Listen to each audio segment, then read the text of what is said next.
welcome to another Spider-Man special. This week we'll be swinging back to 2004 to find out just what too much responsibility can do for your fluids, and ask the question as old as time, where does the world's most intelligent scientist keep his armies? Why, up his sleevies, of course. Yes, it's Spider-Man 2, and joining me to pop on a Parker and catch a train, it's Tom Burgess. Hello! Hooray! Oh, lovely to be here, lovely to be here. Two men who are always getting accused of crimes thanks to their wandering hands. That's right, yeah, thank God. Yeah. Blame it on something else for once. Yeah, it was the machinery officer. I have no control over my higher brain function, officer. Spider-Man 2. Spider-Man 2, or as they would Spider-Man call 2. it in Germany, because I was in Germany once and I saw a Spider-Man comic and it was called Die Spinny. So I think Spider-Man 2 will be Die Spinny 2. Die Spinny Schwein. Yeah. Nice. Well, you learn something new every day, don't you? You have to say everything angry when you're in Germany as well. You do. I've started going camp with it sometimes. Yeah. Die Spinny Schwein. Die Spinny 2, yeah. Oh. You can do camp or monstrous. Yeah, it's never the nothing twain shall between meet. the two. No, Yeah. no. Spider-Man 2, fun fact, is I found Spider-Man 1 on DVD in a charity shop when we recorded that. Yes. At the same time I found Spider-Man 3, I spent months looking for the second one, could not find it anywhere because nobody wants to get rid of their Spider-Man 2. No, it's beloved.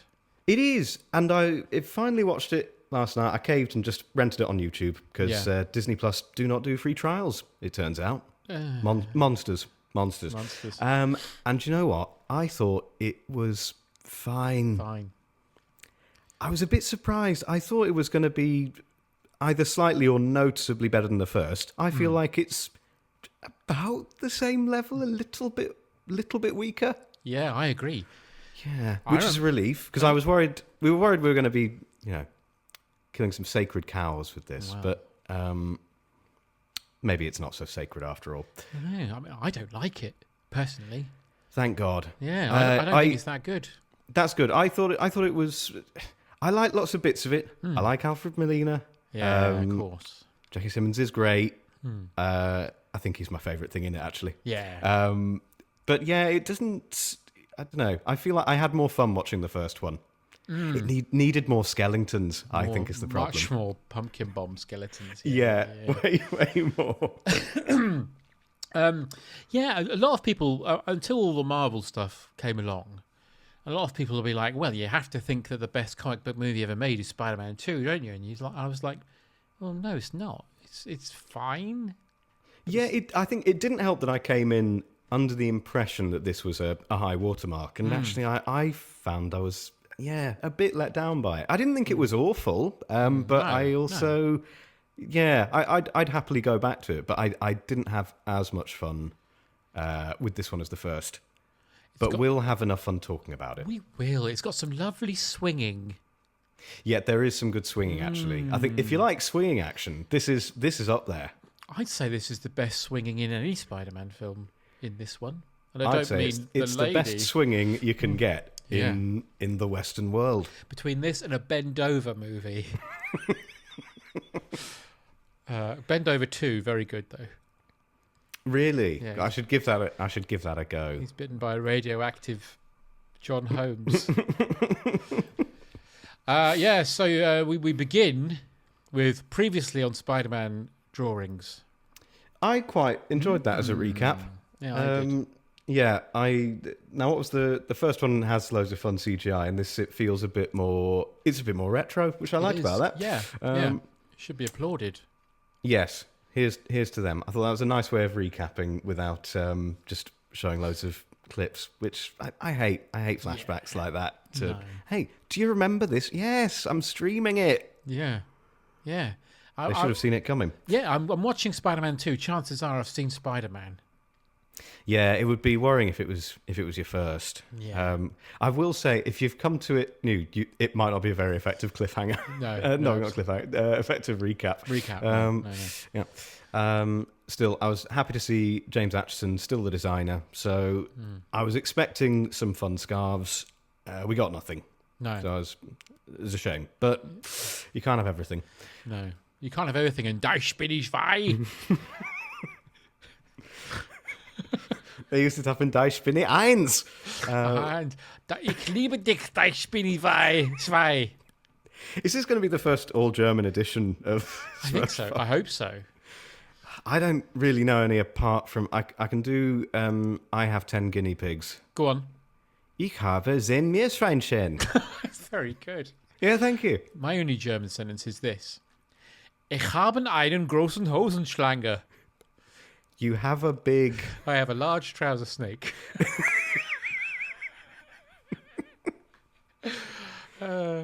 Yeah. There you go. But you're right. What you said earlier is very right. You're either, in your German, you're either very aggressive or you're very sort of sanguine. Yes. It's why there's no German word for Russell Grant. Russell Grant would be very aggressive. Yeah, it's the anti-Inuit snow. If anything, there's a deficit of even potential words that could describe it in that language. Yeah. There's just no concept. Because Russell Grant used to do a show where he went around cafes. I've probably told this on another podcast, but he'd always come out of every one of them and go, sumptuous. And I can't imagine that in German. Oh, that's sumptuous! Sumptuous! Yeah, you're right. That would be it, yeah. I've just realised you're either being Adolf Hitler or Augustus Gloop. That's what this is. Yes, that's Would you like some chocolate? Then you should have bought some. And they both died in horrible ways. So think on. Horrible but deserved. Yeah. I don't know what the Oompa Loompa song would be about. I don't know how you can really sum up the Second World War in a ditty. When you have extreme views? Then you will kill 6 million. Let's not. Let's not. So we begin with another opening narration where Peter goes, she looks at me every day, Mary Jane Watson. Oh boy, if she only knew how I felt about her. But she can never know. Who am I? I'm Spider-Man, given a job to do. Yeah. Yeah, he's out on a mission. He's delivering pizza. Yeah. How the mighty have fallen. Yeah. But she is watching him because she's got a lovely modelling job, advertising something. Swarfega.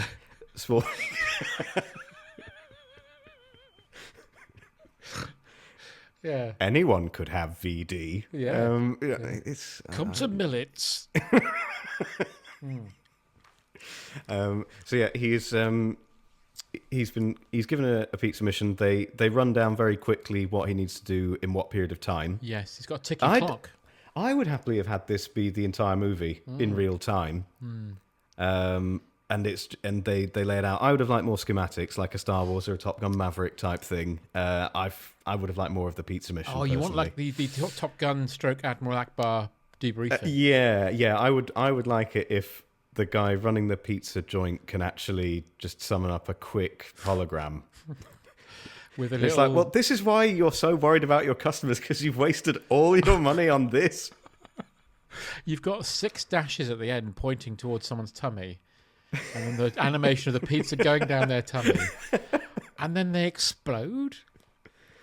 And who are the fighters are going to be trying to stop me delivering the pizza? Yes! The Empire! That's no different to delivering womp rats back home. I think that would work. Yeah, I like that. Yeah. I think that would be a better opening than this. Yeah. So he goes to try and deliver a pizza, and we get a quick reminder that the series is set in New York, because you have people saying, "What are you, stupid?" Yeah, I'm walking here, God damn it. Hey, that looks like a stack of New York pizzas. I just spilled my coffee all over my coffee pie. Yeah. So he immediately gets bashed by some criminals. We're trying to establish... No, we're trying to establish that he can't do anything because Spider-Man's getting in the way of everything. He can't even deliver a bloody pizza, Tom. He's a wreck. He's a wreck. And he has to get to this place within 29 minutes or the pizzas are free. They don't bloody do that anymore, do they? No, they do not. No. Disgrace. It's a disgrace. So he saves 2 little kiddies from getting hit by a truck. Of course he does, yes. And with the immense charisma of Tobey Maguire, says, "Hey, you guys, no playing in the streets." And they go, wow, thanks, Spider-Man. God, he's boring, isn't he? Is this also where he flips backwards over a car, or is that later? That's later. I feel like that's later. There's two different chase sequences with kids involved going, whoa. Yeah, that's when he's on the way to the theatre later. Yes, okay, I beg your pardon. See, I've fused the two. This is my problem. Well, they're very similar. But I know he swings past a balcony, which is fun, and leaves them there. Oh, in order to save the children. Yeah. And someone, I've noted this down because somebody tries stealing a slice of pizza and he snatches it back just in time. Yeah. Using web. Yeah. I think, even if the pizza arrived on time, if one slice was covered in just fluid, a weird sticky fluid, you would say, well, this is not what I ordered. No. I mean, I suppose you could say, is this not a burrata? I thought you ordered. Also, there's one very long mullet hair on it. Should say the man who tries to take the pizza, he recently passed away. Oh. Not of hunger. Malnutrition. That, that was Scott Spiegel.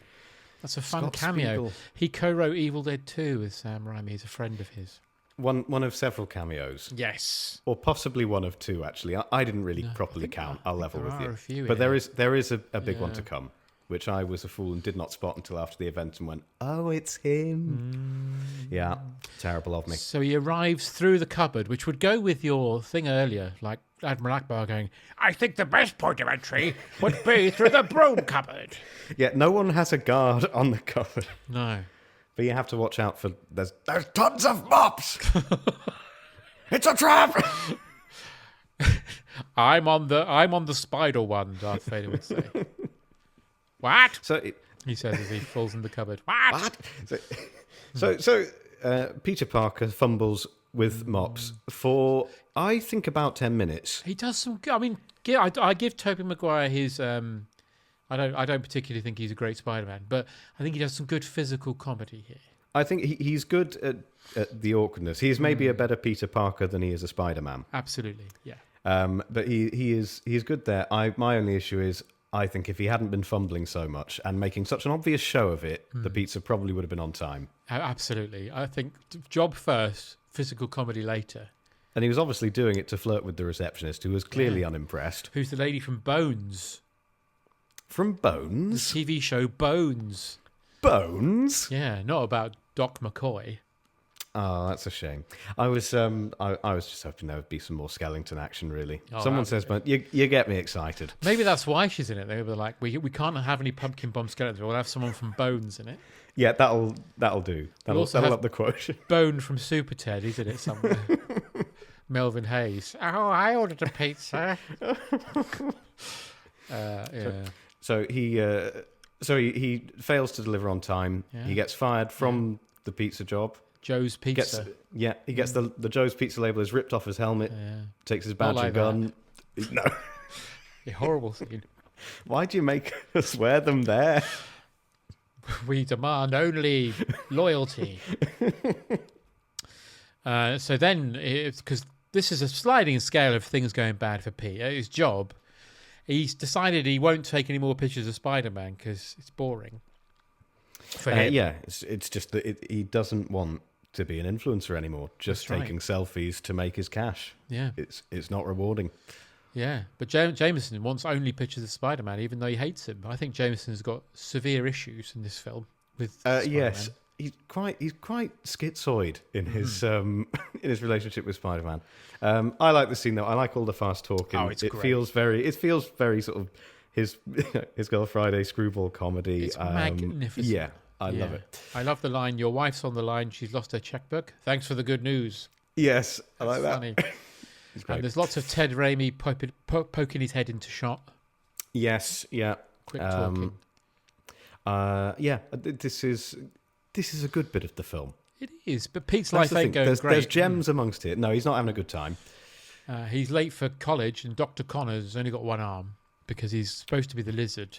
He isn't the lizard yet. And he'll never be the lizard.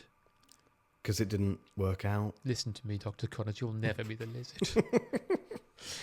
But he's going to flunk his paper. That's right. So he's going to have to go back in time to collect numerous figures from global history. Yeah. And that's right. So I've got this. I've got it wrong. Spider-Man's excellent journey.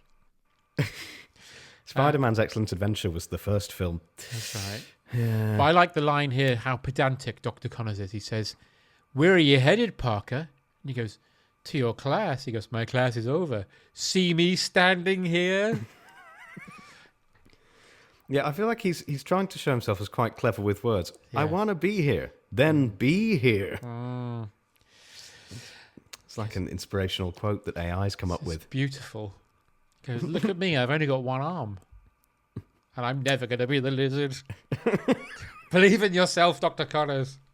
One day you'll be Risa fans. There's no point having dreams, Peter. That's right. You know what they say? You either live to be the lizard or you live to see Risa fans be the lizard. Yeah, I think that is the saying, isn't it?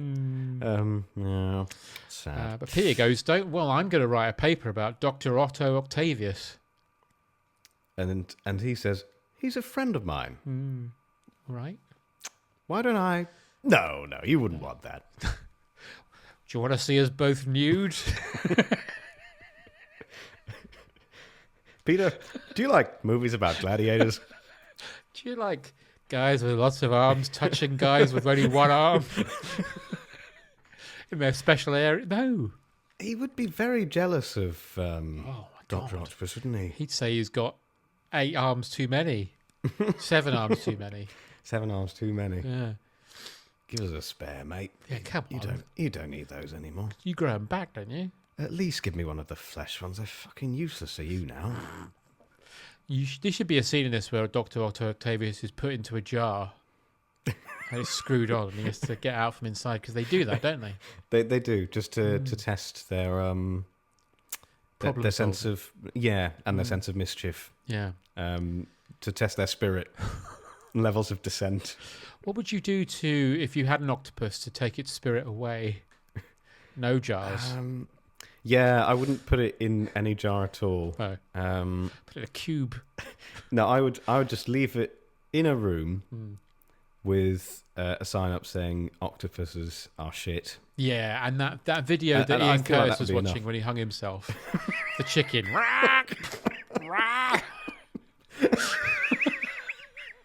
You come in and the octopus has hung itself. Are you saying? I didn't know. Are you saying that's why he did it? Yeah, I am. If you'd have put Ian Curtis in a jar, he'd still be with us. Yeah, because he couldn't bloody get it open. Well, that's right. He's not as clever as an octopus. Love will open a jar. Should say at this point we're both recovering from a cold, so We are. So it probably sounds horrible. Yeah. Not just the content, but the style in which it's delivered. Tom's voice is usually very high. Yes, hugely. Yeah. It's like I've suffered from, I don't know, the opposite of helium has entered my body. He's got Wu-Tang's gravel pit, which I think is a fanny, isn't it? Yeah, I think so. I think so, yeah. Check out my gravel pit, she said. No, it's just because I've got excess skin on my neck, so I can fold it into that sort of shape. God. Yeah. Yes. So fetching. he goes to Aunt May's because it's his birthday, and MJ's there as well. Yeah, and there's unspoken tension between them. Well, on account of him saying at the previous film that he didn't want to be with her, even though he does. You're taking pictures of your friend Spider-Man, are you? Yes. Harry's there as well. You see. Yes, Harry's there as well. You've been busy. Been busy killing my father, have you? Yeah. You know the man who killed my father? If I were Peter, I'd struggle not to just say, "Can you get over it, Yeah. please?" He's fucking dead.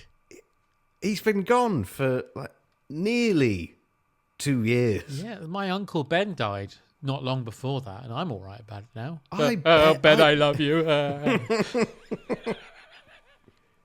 Yeah, have you fucking dropped it? I'm not even bothered enough to confess to Aunt May it was kind of my fault yet. Yet.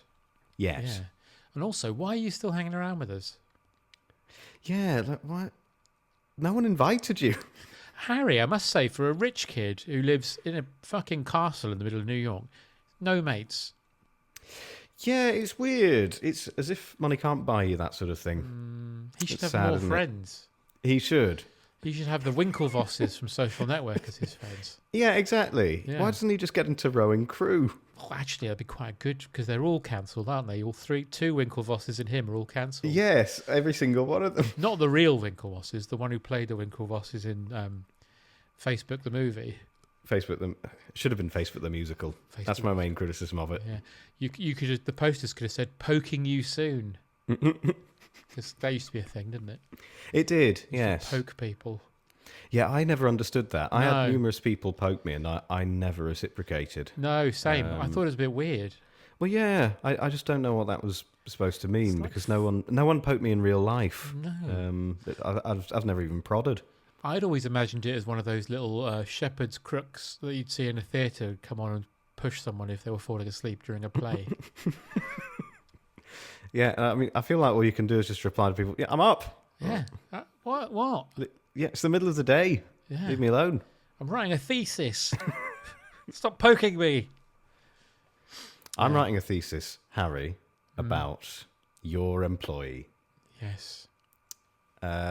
So that he now has, because this is what I'm confused about actually. Does his tutor get him into Oscorp, or does Harry? I can't really remember Harry which does. of them. Because So Harry says, "Do you want to basically. meet him?" He says And he he's says- going to put Oscorp on the map. Yeah, in a way that my father never dreamed of. Yeah, I think he did dream of that. He just turned into a goblin. Yes, That can happen. That's happened to Michael Douglas. it happens to all of us. I think. That's in the right. end. Michael Douglas is now like, I used to be a beautiful man and now I look like a goblin. Don't love him. He should just blame it on a suit that talked him into it, He should. as Blame. always happens in Spider-Man films. That's right. Yeah. It was the costume. It's Catherine Zeta-Jones. She's a ghost. She isn't. Oh. May is swimming in debt and misses Ben. It's been 2 years. But Pete speaks to MJ outside. And I love this bit because it sows the seeds for MJ being possibly the worst human. She says, I really liked seeing you tonight, Peter. And he says, oh boy, yeah. She goes, oh boy, yeah, what? And he goes, nothing. She goes, don't you want to say something? He goes, I was just wondering if you're still in the village. And she goes, you're such a mystery, Peter. Happy birthday. Oh, I'm seeing someone now. You mean like a boyfriend? Well, I like him. Oh, thanks very much. Does he? Doesn't he say to? Talks about companionship and says, maybe more. Oh yeah, he says that's good. Companionship. He goes, oh, it may be more than that. Why didn't you just literally push his face into the floor and rub it in some dog shit? And then this is my other line that I like. He goes, I'm coming to see your play tomorrow night. She goes, you're coming? He goes, oh, I'll be there. And then she goes, don't disappoint me. You fucking all right? Bit highly strung. I think the acting career has gone to her head, and she's just trying to get a rise out of people now. Yeah. She should bloody start making buildings. Get a high rise. She's going to be a diva. So Peter goes home. Yep, to Mr. Having, to to Mr. Landlord. Yeah. Mr. Landlord. Rent. Yes. Rent. I like that catchphrase. Yep. And he also starts boasting about the various animals he's killed and sewn onto his body. Yes. I've ears like a cat, That's right. eyes like a rodent, hung like a horse. I've got gills. Help. Yeah. Empty this jug of water on me. The landlord's daughter likes Peter. Yeah. Which I was initially hoping was in a Wicker Man kind of way, but it didn't work out in that way in the end. No. Although he does make a joke about her weight. He thin shames her. Yes, that was very 2004. Because she's very thin. And I feel Yes. like they've dressed her to show you how thin she is. Yeah, it's a bit weird, really. And Yeah. I suspect she comes up in future films. She's in the next one. future film. Yeah, Yeah. I was assuming so because I thought she doesn't really do anything here. No. Well, she's meant to show Peter that, or she's meant to show us that Peter perhaps could go out with a normal girl, Yeah, but he wants but MJ. all she does is relay him a message That's in right. the entire She film. gives him some cake and milk. She gives him some cake and milk. Yeah. which is fair. Which is, what every man at the end of the day wants. Well, I suppose it's better than saying, might be seeing someone else. Yeah, exactly. Might be having intercourse. That R&B song, A Little Bit of Cake and Milk. Big hit, wasn't it? Yeah, it was huge. It was huge. So the next day he goes to see Otto with Harry, and Harry introduces him. And Harry's catchphrase at this point is, Nobel Prize, Otto, Nobel Prize. Yeah. You've been doing everything you need to. You've been bullying the committee. Yeah. You've been waging war on countless countries. Yeah. Alfred Nobel rang me himself and said I should have all of them before he blew himself up. Didn't he blow himself up with dynamite? He may have done. I'm pretty sure he did. Unless that was someone else. Oh, maybe that was Mr. Dynamite. Alfred Molina, I love this film. Love I think him. he is great. I wonder if people love this film because he's great in it. Yeah, perhaps. He's just perfect casting, and he's just a wonderful actor. Yeah, he's brilliant. He makes a good transition from just a lovely man to quite a dull villain. Quite a dull villain. But he's also a bit of a prick, because the first thing he says to Pete is, being brilliant's not enough, young man. You have to work hard. Intelligence is not a privilege, it's a gift. All right. Yeah, he's a bit pushy. Yeah. He also has weird views on romance as well. He does. He basically his outlook on life is that poetry gets them wet, boy. Yeah, if you want to get a woman to fall in love with you, feed her poetry. There once was a man from Nantucket. I hate the line "feed her poetry." Yeah, feed her poetry. It feels quite misogynistic. Yeah, I mean, does he just make his partner open her mouth and just put in like a page of, I don't know, T.S. Eliot. T.S. Eliot. He says T.S. Eliot is more complicated than advanced science. I don't think it is. Just putting that out there. Yeah, I think it's vaguer, but yeah. I mean, Benny Hill was very good at writing limericks, but I wouldn't want him making a new Sun. Yeah, T.S. Eliot is more conservative than nuclear physics. My grandmother knew T.S. Eliot. Just throwing that in there. No. Yeah. And towards the end of her life, accidentally thought she was him. Hang on, what? It just happened once. Oh. Yeah, her memory was going, and they were trying to help her out of a chair into her bed, and she got quite grumpy and said, "Don't you know who I am? I'm T.S. Eliot." Good grief. Yeah, and there's a photo of them together, and she's not. No, she's never not. was. No. Never was. Unless it's a Bodger and Badger situation. Yeah, she was keeping him going for the last few years. Yes, he died. He overfed on mashed potatoes. T.S. Eliot's not the one who was secretly a woman, though. That's George Eliot, isn't it? Yes, George Eliot was a woman, and T.S. Eliot was just my grandmother's puppet. Just a puppet. What did the T.S. Do you remember when they for? went on Parkinson, my grandmother and T.S. Eliot? Attacked him, yeah. The T.S. stood for total Shit. Shit. Total shit. That was the review of his first poem. That's funny.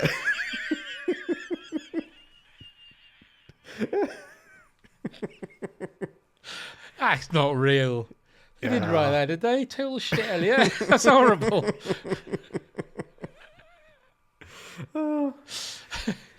Or it could be that stinks.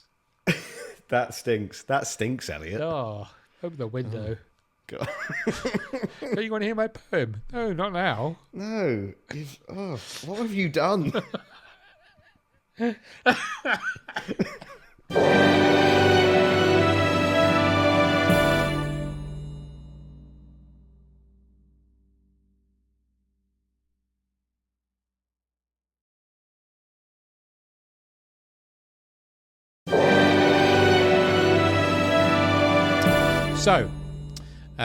So we established that Otto Octavius is in love with his wife, Rosie. Rosie. I met Rosie many years ago. That sounds like Trump. I met Rosie. Years ago on the steps of the university, and we knew we were in love with each other because I fed her poetry like she is a computer. Crammed her full of Larkin. That's right. Yeah. Ugh. Horrible. Yeah, gave her my sassoon. And he just leans into Peach and says, "If anything ever happens to her, I'll kill everyone." Why would anything? Just listen. So Pete leaves to go to MJ's play. Oh, Mr. Ditkovich leaves a shit to shout Ren. He's sat on the bog, runs out of the bog, Ren, with his trousers down. And he just shuts the door on him. Yeah. It's the only thing you can do in that situation. But this is where you were talking about earlier. Pete's on his bike and does a backflip off of his bike because a car is about to hit him because it's full of baddies. Yes, that's it. And the boys see him and go, "Whoa, how did you do that?" And he says, "Just eat your greens." Yeah. And the boys say, "That's why my mum's telling me to eat my greens." And he says, "Yes. Yeah. Also, don't masturbate." I mean, now stop it, Please. There's people here. What I would say about this film, although it's not one of my favourites, I have a great fondness for it, and I also think that the action scenes are very well placed. Yes. And that there are times where you're like, and then an action scene happens, and you're like, Yeah, they punctuate it well. And there are lots of fun bits with actual people in it. Yeah. You've talked about the Craig Bond films, how there are too many action sequences that just don't have real people at any kind of risk, and it is a problem. Yeah, and this is the opposite of that. There are sometimes too many people. Yes, it's a bit of too many taxis. Too many taxis, but it is New York. Too many taxis. They've paved paradise and put up a parking lot. Yeah, that's right.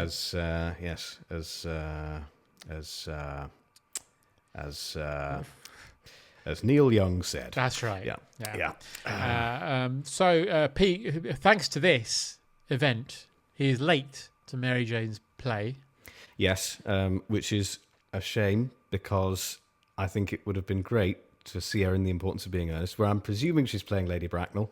Yeah. Because then she could have tailored the lines just for him and said, "To lose one parent could be counted a misfortune. To lose both and Uncle Ben looks like carelessness." Yeah. But he doesn't get in.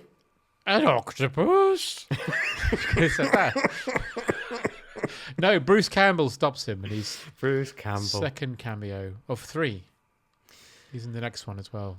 Excellent. Always playing a different man. Or could he be a guardian angel? Oh, could he be? Stepping in at the right moment. That a boy, Clarence. You can't see the play, though. Oh.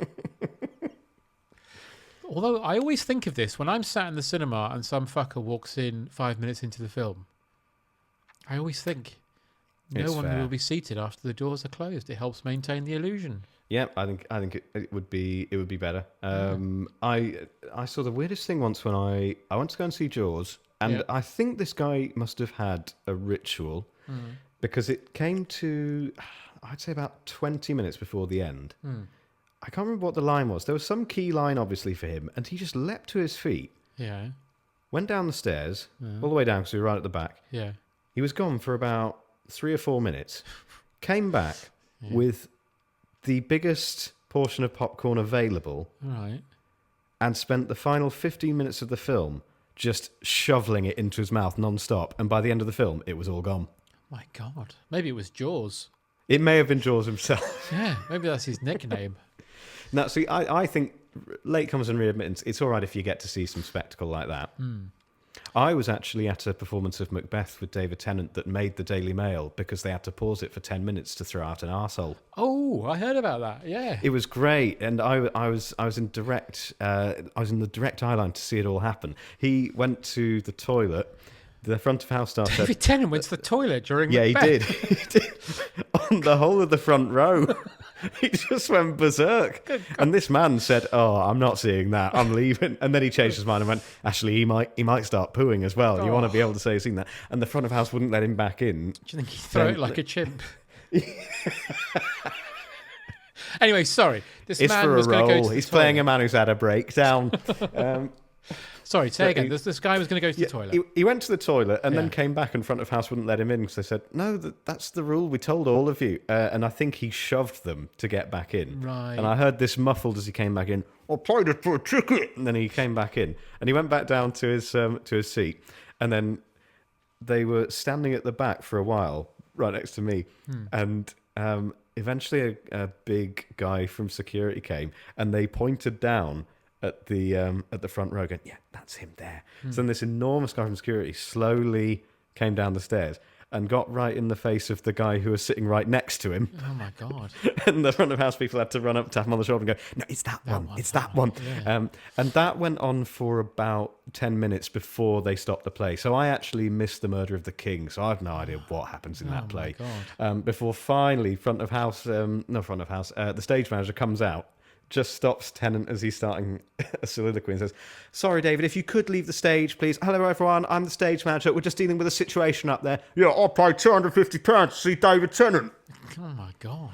And then I eventually, my partner and I decided we should get out of here because if he lashes out, we're in the aisle. So we just got out and had to listen to proceedings through the door after that. And it turned into panto, which worked because it was December. Yeah. But you heard when he stood up because everyone went, "Hey!" And then you heard when he sat back down and changed his mind because they all went, "Oh!" Oh, nice. It was really good. I think it was the best way to experience that play. So if you didn't go to that one, sorry, you missed out. Oh, well, at least you were there for history. Yes, it was. So Bruce Campbell would have stopped moments like that happening. He would have done. Which I think is, it shows he's a force for evil in the world, sadly. And Tennant didn't do the ow! Gripping his nose like in Blackout. No, he did not, which is a real shame. It's a shame. He should have done. So after the show, Pete sees MJ come out. Yeah, Spider-Man. Yes, sorry. Yeah. Sorry, not David Tennant. Yeah, so he sees her over the road. I can't believe Russell T Davies did that though. Sorry, I have to say that.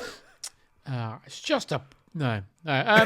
So she sees MJ go off with her new man. So she was like, "Oh, don't disappoint me. I want you to be cucked with my new fella." I want you there to see my new fella, who's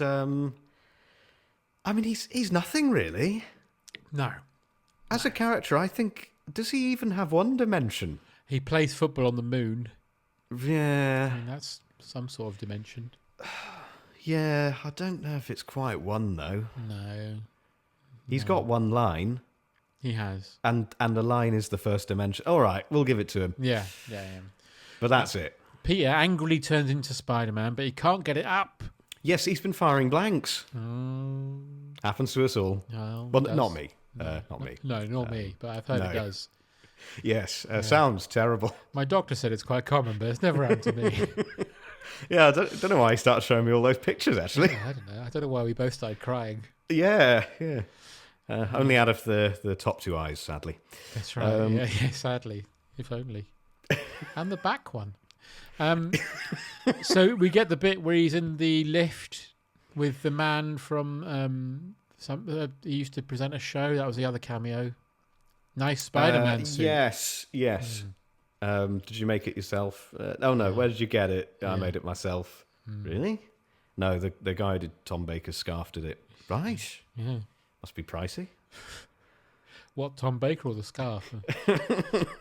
Well, it depends if you're in the pub or not. Do you think Tom Baker's recorded hundreds of hours of content? Yes, he must have done. Because I heard that. I heard that basically they just get him to film everything just in case the worst. Yeah, I think this is for the Doctor Who Blu-rays, isn't it? I think they've got everything from him that they need, so he could just then have a lie down. They've got him to say every possible word of the English language, so they can stitch it together on the computer.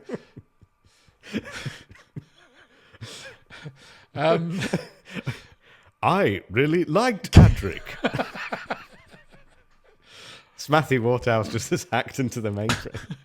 Adric, you are quite good at turning me on. So, sorry, excuse me. We then get the next day Otto's presentation. Before we start, has anyone lost a large roll of $20 bills and a rubber band? Because we found the rubber band. Just a little joke, everybody. Just a little joke. It doesn't light the room on fire, really, does it? Not that doesn't. Something else does. That doesn't. Oh. He will in a minute. I wouldn't like that. I mean, no. I think the odds are there are probably some quite wealthy people in that room. There is probably someone in that room thinking, Have you stolen my $20 bills? Oh, I dropped that. That was my Coke money. Did you find some white powder in there? I snorted all of that. Rosie put it on her cornflakes. Didn't you, Rosie? Say something. Oh, no, she can't. She doesn't say anything. No. She's too busy just remembering poetry. Yes, right. She's probably just too busy. No. So he says, a science reporter says, Doctor, because he basically says, I'm going to use this new thing to make a new sun, renewable energy, etc., etc. But to do it, because it's so hot, I've manufactured these mechanical tentacles. And someone says, why have you made 6 of them? Why don't you just make 1? Yeah, do you need that? Do you need that many? And also, you've got the arms, but you've got no protective clothing. And he takes his clothes off. He basically strips down to a leotard at this point. He does. These big baggy Y fronts. Yes, it's a bit weird. You'd want to be in some sort of spacesuit. Well, I think if you've got lots of potential donors there, you want to scrub up a bit. He should be like permanently tanned as well, because he's always in front of the sun. He should look like an average English person coming back from holiday, like bright red. But only on the front side of his body. Only on the front side of the back. Is really pale. White as you like, yeah. Like Statue of David at the back, but mahogany on the front. Mechanical arms on my back that shielded me. Yeah, I think he only needs 1 arm, and like you say, he should be in protective clothing, but he does put some goggles on. He does put some goggles on, and that's all you need. Yeah. He doesn't give them to anyone else, though. Presumably they're affected by the brightness as well. You'd imagine so, wouldn't you? And it would be super hot in there. Well, it's probably fine. It's just like when Trump looked at that eclipse, and there's nothing weird about him. No. But it would be good if everyone was like, that was a really great experiment, and then it cuts to the after the titles, post credits. The reporter who asked this question, the doctor's like, I'm afraid it's very serious cancer. Oh. And when would it have happened? What were you doing last Thursday? I was standing in front of a giant radioactive sun. Yeah, it's probably that. But I had my arms on. Oh, well, I don't know what it is then. It's a mystery. See you next time with Spider-Man. Who are you talking to? So, yeah, he does the demonstration, and then a reporter says, Doctor, if the artificial intelligence in the arms is as advanced as you suggest, couldn't that make you vulnerable to them? How right you are, he says. Which is why I developed this inhibitor chip, close up, to protect my higher brain function. Yeah, that'll do it. I asked a brain expert about this. Uh-huh. My friend, Dr. Dean Burnett. He says, and I quote, cerebellum makes sense. There's motor control in there, but it would be weird if you could interface with your cerebellum and control your higher brain function. It's not like a two-way street. Also, why would you have that level of intelligence in 4 robot arms? And why would they be evil? That's a good point. Yeah, I don't know why. Do you think it's like Thanks, Vengeance Most Foul, where they've just put it on the evil setting by mistake? It's like, why did you build one in the first place? Yeah. It also wants to make bread. Yeah, it really wants. I suppose it makes sense for it to be an octopus that the arms are intelligent, because they have multiple nervous systems in each arm, don't they? They have intelligence shared throughout their body. Yeah. And that's the one area in which I think it being Dr. Octopus makes sense. Because you see 8 legs in Spider-Man, you think, oh, this is 8 limbs. That's a spider. So I know that's why they've done it. It's meant to be. I don't buy it. No, I'm sorry. I think it's a kind of. It's a classic villain, but I also think. In as much as all villains are stupid, but this one's quite stupid, I think. Well, I suppose it's because it's powered by AI. It's just come up with the shittest plan possible. Yeah. But as expected, the experiment goes wrong. I mean, he wasn't expecting it, but we are, because we're watching the film. Everyone else was. Yeah. It starts bending around the room. Movies. Yeah. Yeah, everything starts getting sucked into the machine. Or metal does, apart from his arms. Yes, luckily. His cock piercing flies right out. Rosie, I'm sorry. I lost the Prince Albert, Rosie.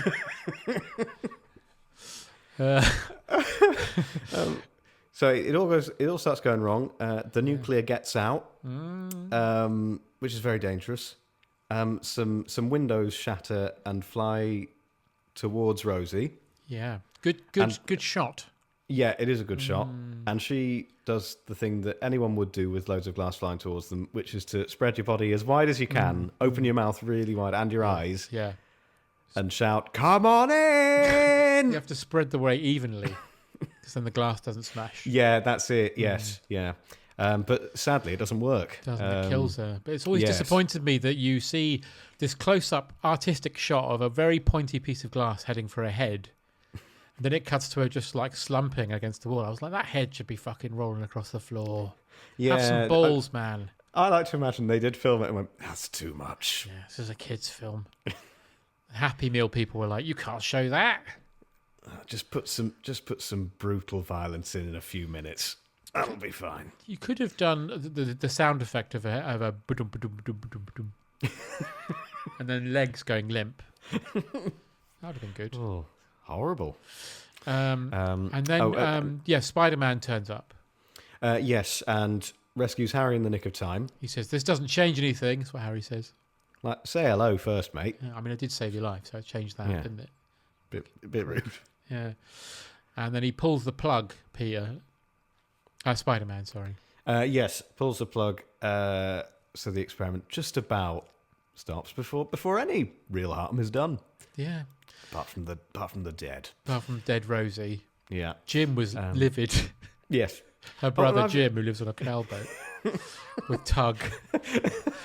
"I've just heard the news, Rosie's dead." Tug's like, "I never say anything. I don't say anything."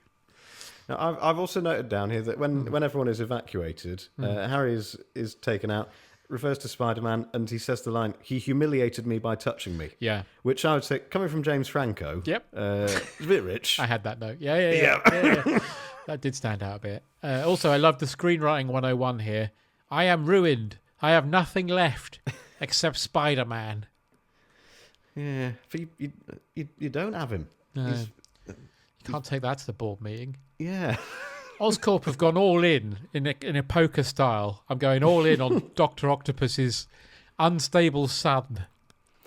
Well, I suppose this is actually a very prescient film. All of the big tech companies have been basically betting everything on AI. Yeah. And they haven't stopped to think that it's going to give everyone big metal arms and try and blow up the city. They haven't thought for a minute that it thinks that Taggart was played by Edward Woodward.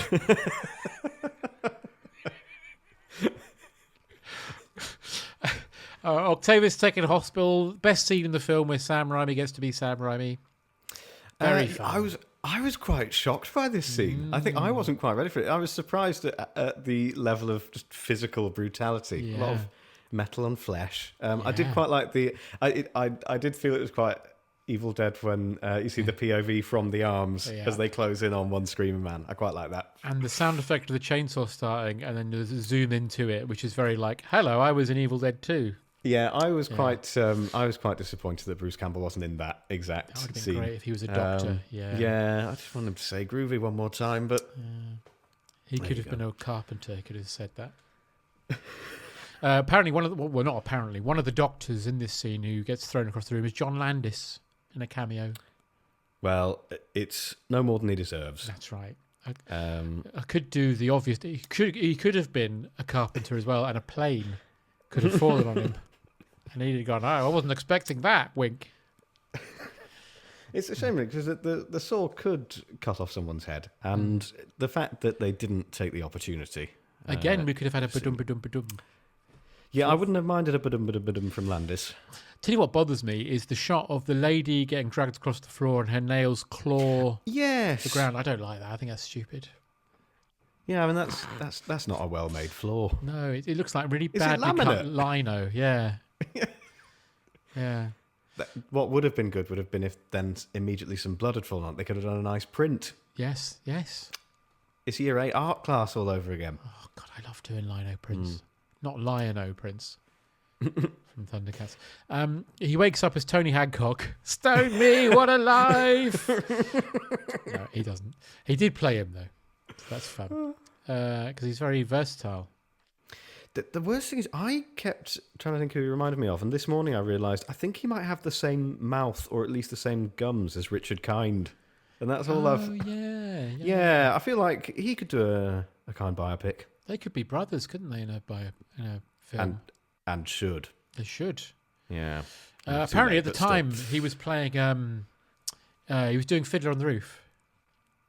Just before this. Oh. And there's a lovely bit of behind the scenes fun. Is there now? Where they get him to sing "If I Was a Rich Man" with all the arms on and all the arms dance about. It's quite fun. Seek it out if you haven't seen it. Is that on the? It's probably on the DVD. It's probably on the DVD. This is why everyone's kept it and hasn't put it in the charity shop. It's not the movie. It's the extras. Although I did see a bit of him as Fiddler on the Roof. That's not his name. I didn't think he was very good. They got him doing it in an American accent. I think that's a bit. No. Anyway, so he wakes up with octopus arms. No. Yeah, very nice. And then J. Jonah Jameson calls in Peter, and there's a really weird bit here where he says to him, "Where have you been? We've been looking for you the whole morning. What? We don't pay. You don't pay your phone bill. A mad scientist goes berserk, and we don't have pictures." And then Robbie says, "I heard Spider-Man was there," looking at Peter very pointedly, and it's like, are we trying to say that he knows? Yeah, there's Peter a lot of people Spider-Man? who. There's a lot of bits in this film where I was going, does this person know? I feel like there's a lot of people who have an inkling. Yeah. But they don't really explain why. Just that he has access. But all the same, he's such a geek. It doesn't make sense. No. But if you'd have heard Spider-Man speak, he'd probably be your first suspect, wouldn't he? Because, like, I know this kid who sounds like a fucking wet fart blanket. It's probably him. But talking of wet farts, Dr. Ock is in a decrepit warehouse. Yes, he monologues to himself. Yeah, he's considering throwing himself into the river. Yes. Which is a bad idea. It's where octopuses thrive. That's right. Terrible idea. Don't put them in water. He'd end up in an octopus's garden in the shade. That'd be nice. There should have been a Ringo cameo in this. That'd be great. He's like, he should have been there at the end. He should have been there under the water. Yeah. Hey, you made it. What the bloody hell are you doing? Causing all that trouble. You should have some peace. Oh, great. Ringo, would you sign this? I'm sorry, I don't sign anything anymore. I made that quite clear. I'm warning you with peace and love to turn out that sun. And then suddenly he realises he can't breathe underwater and just goes completely still, sinks to the bottom dead. Yeah. Landlord swims past and goes, "What an idiot!" This is great. Great stuff. He monologues to himself. He says, "My Rosie's dead. My dream is dead. And these monstrous things should be at the bottom of the river." But then he does that thing of, "No, I am a genius. I should start again." But what if the exact opposite is true? The power of the sun in the palm of my hand. I like when he says, I can't turn to crime. And then he says, the real crime would be not to commit crime. Who's the real criminal? Me? Or the businessman in his suit and tie? So May and Peter go to the bank to get a loan off of Joel McHale. Yes. Him off of Community. Before he had his hair transplant. Mm-hmm. That's probably what he spent all Aunt May's money on. Probably what it is. Bastard. It's good bit of comedy here where she means to kick Peter onto the table but kicks him. That's I like that. That was fun. Now, this is where my first problem kicks in here, is that Dr. Ock robs the bank, right? Yeah. Peter turns into Spider-Man. They have a fight. Doc Ock, as far as I know, he has robot arms, right? Yes. But he's still a human being. He should be very dead. He's not superhuman. He gets a massive antique bank table thrown at him, which causes him to not only get hit by the table, but fly through the window, through a lamppost which smashes, into the side of a cab which dents with his body. He would be multiply dead. I can only think that one of the arms has synthesized an ultra-hard resin membrane that coats his very flesh. It could be maybe the specially made clothes that he's had tailored are actually really tough. That's a good point. Which must have something like 4 sleeves in the back. They must be... This is another thing. I think maybe he has told the AI to say, make me the coolest clothes possible. Yeah. And it gives him a hat and a big leather coat and some dark glasses. And no top. Yeah. Yeah. It's weird. System. Have you seen The Matrix? They all. Yeah, I mean, Right. this is that, isn't it? Because he's got the little Matrix sunglasses as well. Yeah, he's red pilled. It's a shame. If only you'd taken the blue. If only he'd taken the blue, Just he'd have makes been in the river an hour ago. Yeah, it just makes you cold. Oh. The red one makes you glow like ready brick. I've also noticed there's one point where he takes his hat off for a moment, but he uses a mechanical arm. Yeah. Which seems such a waste because he's trying to take loads of bags of coins that are heavy. Use your human arm to do that. Do the hat, yeah. Yeah, the human arms can do the little things, like pressing buttons, and he's not really got to grips with them. It's early days, he's learning. Yeah. He's adaptive learning like AI does. Yes, exactly. Update, Edward Woodward was not in Taggart. It's learning. Rosie, she's dead. Yeah, I think it'd be a much better film though at this point. If from the point where he gets flown into the taxi, if from then on he is just a corpse, and the arms are just moving him about. Just bits of his human body just keep falling off. Yeah, and they're like moving his mouth. Peter, yeah. I will stop you. I am alive. Yeah. I love Adric. Peter, you are quite good at turning me on. And then he saves Aunt May, and Aunt May, he says to Aunt May, we sure showed him. She goes, what do you mean we? He's like, well, fuck you then. I'm glad your husband's dead. How about that? She's foul to him. I do like, though, there is a little tribute to Dragonfire where she gets, she gets thrown up with knocks on to a wall with her umbrella and it's just sliding down. I can only assume that they've watched Dragonfire and went, right, we'll show them how it's done. Yeah. Come on, boys. If it was a true tribute to Dragonfire, though, that would have been the end of the film. Yes. Yeah. But there's also a little tribute to the gag from Blackadder 2 that I've always enjoyed, where they throw Melchett down that hole, but it turns out it's only like 2 foot drop. Oh, yes. He goes, oh. Oh, yeah. Yeah, she does that with the thing that she's hanging under the balcony thing. I don't know.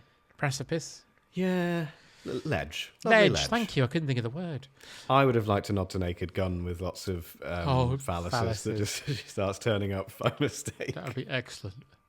And the one opportunity. The one that can really keep her safe is a massive cock, but she doesn't want to hold it. So she's constantly teetering. That would be wonderful. So anyway, they're all safe. It's all fine. Safe, and then it's the night of J. Jonah Jameson's son's, because he's an astronaut who's come back from space. Yes, so they're at the planetarium, and I'll be honest, I just missed this detail altogether, and I think it's because his son is so boring. So boring, yeah. Well, apparently he's playing a character that would later on be Wolfman. Right. Yeah, but he's not. No Wolfman, no lizard. No lizard. You'll never be Wolfman. And then Mary says to Peter, she bumps into him. Oh, by the way, when J. Jonah Jameson's son's on stage, they're like, oh, and here's his girlfriend, Mary Jane. And Pete's like, oh, what the fuck? Oh, no. And then he has to take pictures of her. Oh. And then he meets her outside and she says, I don't know you and I can't keep thinking about you. It's too painful. And he says, well, I've been reading some poetry. She goes, whatever that means. He's like, oh. That once was a man from Nantucket.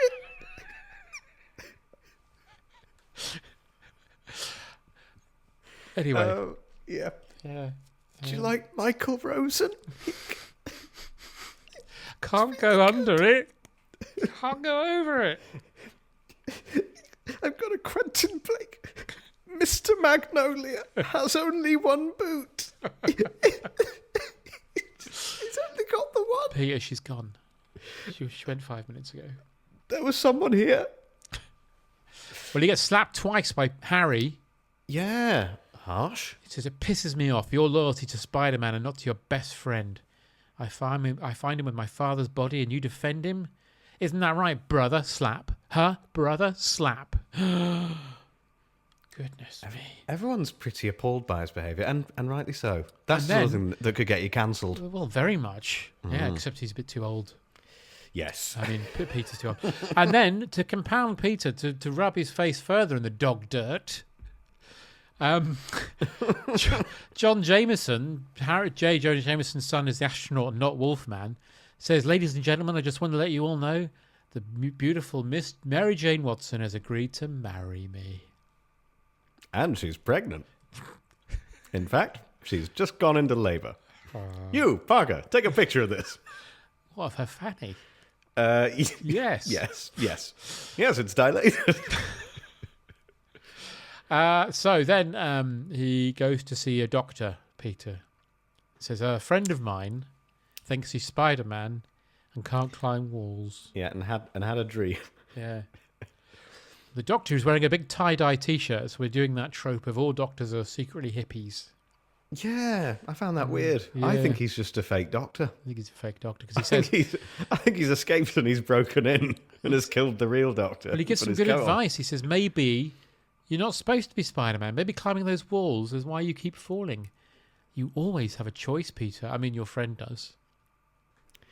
I watched this scene with my partner, and when the doctor said to him, "My diagnosis up here," she immediately went, "Yeah, that's every teenage girl with their GP right there."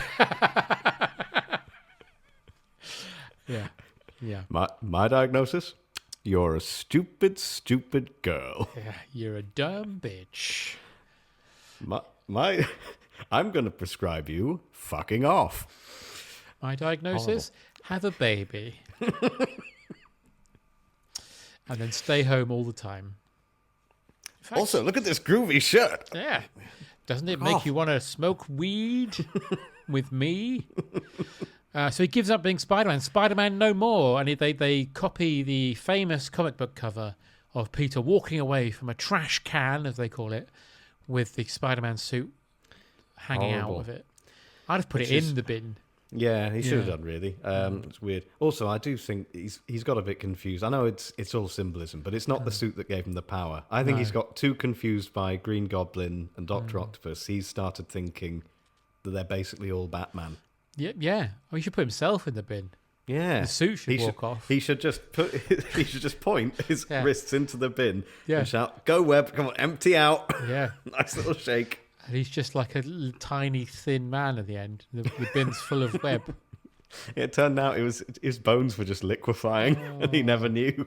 God, awful, horrible. He's just a weird sort of puddle of flesh moving along the floor independently. Oh, it makes you feel like ill. An octopus on land. Yeah, put him in a jar. And then he has a lovely time watching a kid being mugged while we listen to Raindrops Keep Falling on My Head. Yeah, it's just he's finally happy watching crimes being committed against the innocent. I do like this bit, though. It's nice. It is nice. Oh, he needs his specs on again. Yeah, because his eyesight's gone bad. Like he didn't throw them out. I do find it weird that he just keeps letting loads of crimes. You'd at least call the police. Yeah. But instead he just looks and goes, great. I'm going to eat this hot dog. It's going to taste better. The boy that looks a bit like me is getting bullied. Yeah. And he's doing well in Dr. Give them some Connor's tips class. about his weak spot. Yeah, he is. He's done better at college. Oh, and there's a little freeze frame. Love it. It's like, end of the movie. Absolutely love it. They knew what they were doing with really that. Good. It's fun. Yeah, that's great. I like that. I should say, in terms of funny visual stuff that Sam Raimi does, you haven't seen 3, have you? No, I haven't. Okay, well, bookmark that. Okay. There's a bit in 3, infamous bit in 3, which is funny. So he's doing well in Doctor. I'd have shouted after that kid being bullied, by the way. Try and get bitten by a radioactive spider. Yeah, I wonder, do you think he just needs to be bitten by another? He just needs a top up. Yeah. You need to be Miles Morales. Of course. Yeah. Now it all makes sense. So he is having a lovely time at university. Yeah, he finally gets to see Mary Jane in her play. Yes, she's really bad, by the way. She immediately dries the moment she sees him. Yeah, I think probably like that. God. Yeah. And the performance gets disrupted because someone tries coming in late. Oh, pay £250 to see Mary Jane Parker. David Tennant, what are you doing here? Well, we get quite a clever thing because this film's been written by a man in his 70s. He's incorporated the importance of being Ernest Line here to talk about Spider-Man, doesn't he? If you are not, then you have certainly been deceiving us in a very inexcusable manner. I hope that you have not been leading a double life. pretending to be wicked and being really good all the time. See? Yeah, he's got it down. So Oscar Wilde saw it all coming. He did. He famously said, "I'd rather be in the gutter, but having been bitten by a radioactive spider." That's what he said. Yes. The only thing worse than being talked about is firing loads of blanks out of your wrists. That's right. And having to throw your mask away. Yeah, I've nothing to declare but my love of that shit, Elliot. So he goes for a walk with MJ, and he basically says, "You know what? Maybe we should go out." She's like, "Well, you're too late." No, I'm engaged. Yeah, you were there. Yeah, you literally took photos of me. He says, "You watched me give birth." Yeah, and you to a child who's now dead. Because he's a wolf from space. Yeah, he's a wolf from space. Just that we weren't compatible genetically. No. I gave birth to that thing from Prometheus. Giant squid. Which is, fitting for this film. Yeah, perfect. He says, when we can pick up where we left off, she goes, "Where was that? We never got on. You can't get off if you don't get on." I was thinking, you bloody can, love. Hey? And then J. Jonah Jameson has brought a suit. The guy, I found it in the garbage. Yes, and it's properly up to date as well, this film, because he offers him $50 and says, "I could get more than that on eBay." Yeah, that was a really funny joke in 2004. Yes. Now it's Fun fact, that Garbage Man actor, I was thinking, where do I know him from? He's in The Dark Knight Rises as a policeman. He says, "You're in for a show tonight, kid."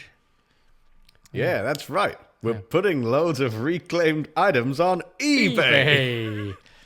He insists on saying it every film. Yeah, he's dead now. Oh. Yeah, they sold his corpse on eBay. He is dead, though. Sorry about that. That is sad. Yeah. After watching... we've done that. He then goes to see Aunt May and tells her, you know what? Because she says...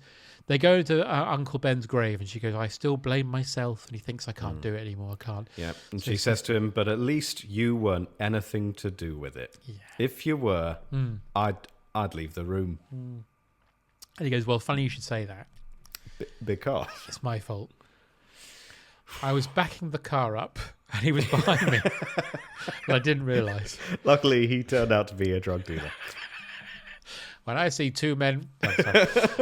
"They were doing Julius Caesar in the park, you idiot." Just quoting Naked Gun now. He basically tells what happened. He says, "I wasn't studying in the library. I was having gay sex in an alleyway with Uncle Ben. I was getting ferocious." I'm not going to finish the sentence. No, sorry. No, you're better. It's best not. Don't disrespect him. No. But yeah, and she, as you say, she storms off. But not in a cross. I suppose it is cross, but it's an upset. She's heartbroken. She's reliving it all. So then Harry Osborn we cut to him drinking a drink and looking at loads of pictures of Spider-Man. And then Mr. Houseman, Bernard Houseman he's called, comes out. Yes. "I'm leaving for the night, sir. Your father only he obsessed sounds like over Kermit. He does. That's Bill Paxton's dad. Your father only obsessed over his work." Yeah, I was going to say it's a Paxton, but I didn't know. Yay! Yeah, Bill Paxton's dad. Also, there's a man with real metal arms coming this way. He'd probably be as scared as he was when you first see Fozzie Bear's legs in the Muppet movie. When he does that dance. You're like, what the fuck? What the fuck's going on? Is it like seeing the Zippy has got another arm? Yeah, that's fucked up. If Zippy had like a real Arnold Schwarzenegger arm as the other one. Fucking mental. Oh, God. Zippy's such a little freak. Was he human? Zippy? I was once, but I was changed by my invention. Do you think he's kind of like one of those people that keeps having plastic surgery? Yeah, I think so.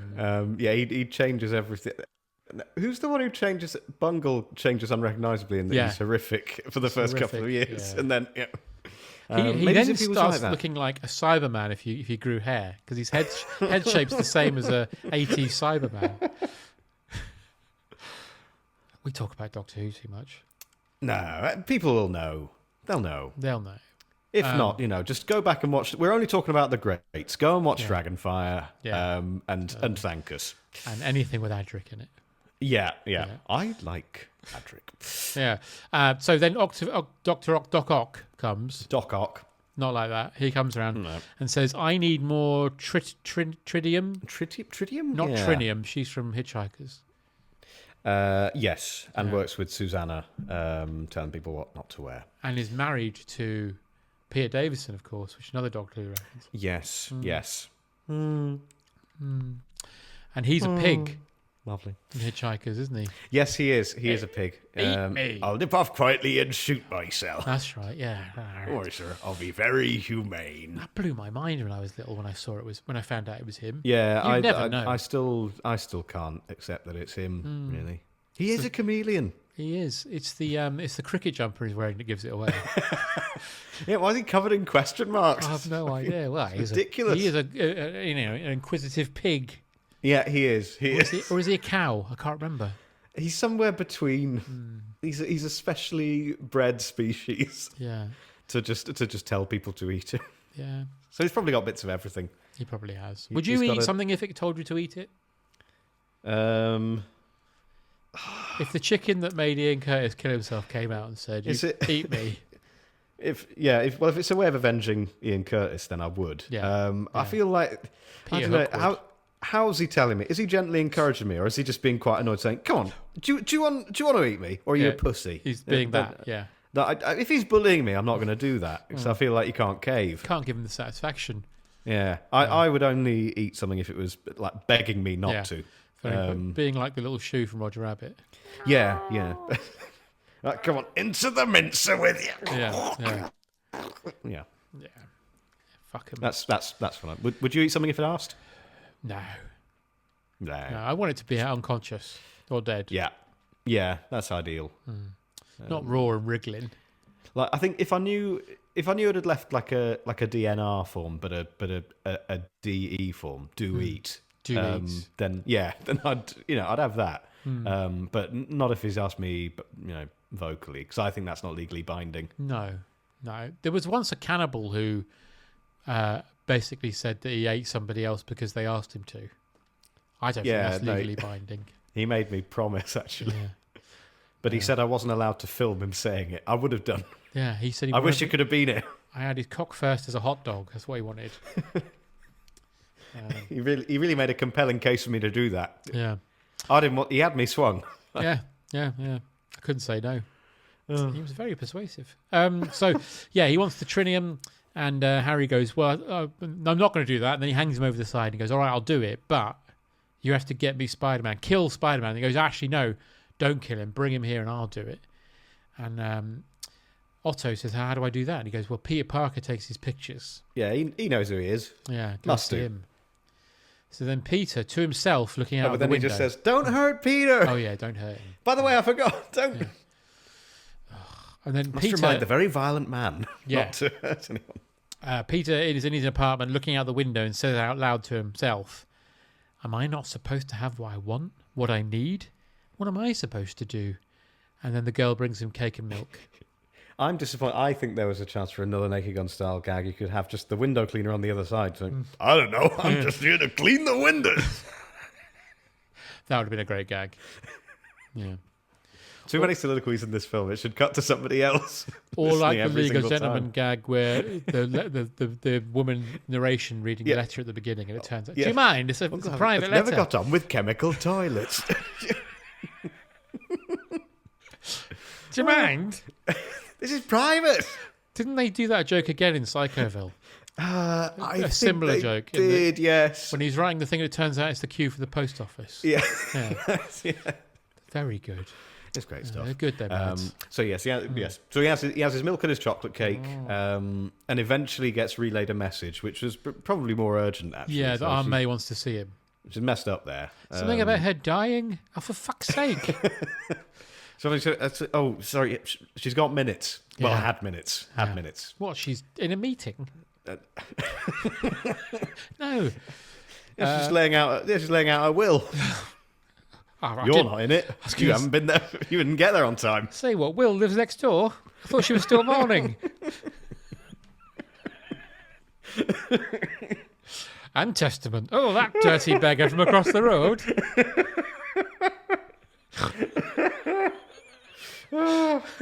So he goes to see May, and May goes, don't worry about what you told me the other night. It's fine. I think you were very brave for telling me that you caused my husband's death. Yeah. That took guts, actually, confessing to all of my grief being your fault. Yeah. I admire you. Yeah. And you know who I did else give your comic books away, though. Yeah, I've burned them, actually. Yeah, they were shit. Horrible. Did I die spinny? What the fuck does that mean? But she says, you know who else who takes guts? Spider-Man. He should come back. We all miss him. It feels like this is just another hint. Just like, was Spider-Man there, apparently? Yeah, we need Spider-Man back, Peter. Wink, wink. Yeah, I mean, I saw you loads of times dressed as him, so you're probably... Yeah, like, I've had the weird goo in your bedroom analysed, and it's not spunk. It's clearly, like, you're clearly him. Silk? Is it silk? Yeah, it's silk. Sprays silk out of his wrists. Silk. Silk. That's his surname is Kerr. Good evening, my name is... Oh, sorry. Good evening, my name is Silk. Oh, God. No one knows what we're talking about. Is it old man? No, because I've just remembered Sil. I'd not thought about him for ages, and now he's just fucking... Oh, God. Yeah. I'll see if I can still do the laugh. Go on.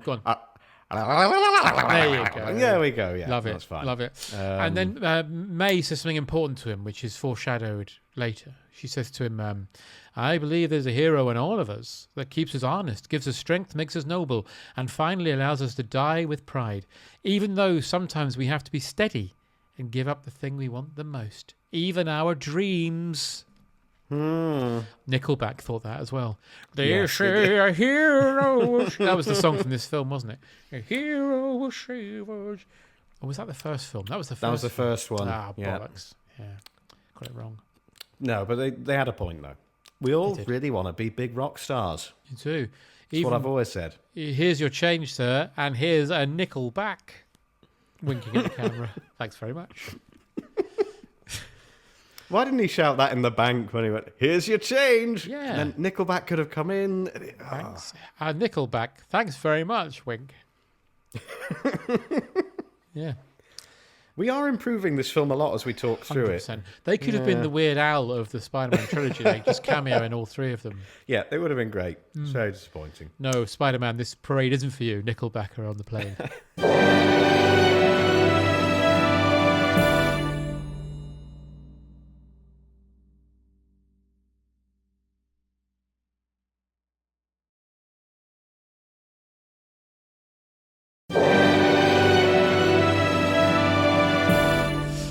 Peter then basically says, well, I better be Spider-Man then. But he does do a bit where he tries to regain his powers by jumping. Yeah, but he just jumps off a building. He jumps off a building, but he's wearing glasses and he's making a face where he looks like his own Bo Selector mask. He does a lot of great faces in this film. I think he's channeling John Pertwee. There's a lot of lovely gurning in this, especially a bit later on with the train. But, you know, we'll get to that. Train, so he then does his back in. Oh yeah, he goes from "I'm back" to "my back," which is apparently an in joke because, there's two opinions on this. One, he was potentially not going to do this film, Tobey Maguire, because he had done his back in, which a lot of people think that was him saying, "I want more money." Yeah, and apparently, it was very close to just recasting him as Jake Gyllenhaal. Oh wow! Yeah. So I think that was a little in-joke. I can see that working. Oh yeah, and there's that deleted scene where they say, Jake Gyllenhaal, shit, he can suck it. Yeah, that's right. It's try getting Jake Gyllenhaal to fall off a building. Yeah. So there's another nice slow bit as well where he slowly walks off and accidentally sets off a car alarm. Yes. Nice lingering shot. I like those bits. Again, you stick with it. The comedy will happen. Yeah. No matter how long you stay with it. That's Adam McKay's school of... Not Adam McKay. What's his name? Oh, he does Adam Sandler stuff. He did all those horrible films. Adam Sandler. That's it. Yeah. He did like Knocked Up and all that business. Yeah, we've blotted his name out. I know. I can't believe it. Extinguished it from my brain. Yeah, well, we'll just leave it be. It's like childbirth. You just forget it. He's the one who's very much like... someone's screaming the name now, by the way. He's very much like, I think if you improv a scene for 3 hours, you'll get 2 minutes of gold. Hang on. I'm just Googling quickly. Who did Adam Sandler's movies? It was Adam Sandler. Yeah, it was. Sorry. Yeah. Sorry. So we got that right then. Who directed Knocked Up, though? Who directed? We're doing live on-air admin. Up. Yeah. Okay. We're just double checking this. Yeah. Judd Apatow. There you go. There we go. Yeah. Could have been Sandler. Could have been. Adam Sander is another Carpenter film you could do. I like that. Yeah. I'm Adam Sander. I've just been on the plane. Have you been to Mallorca? No, I took half inch off back door.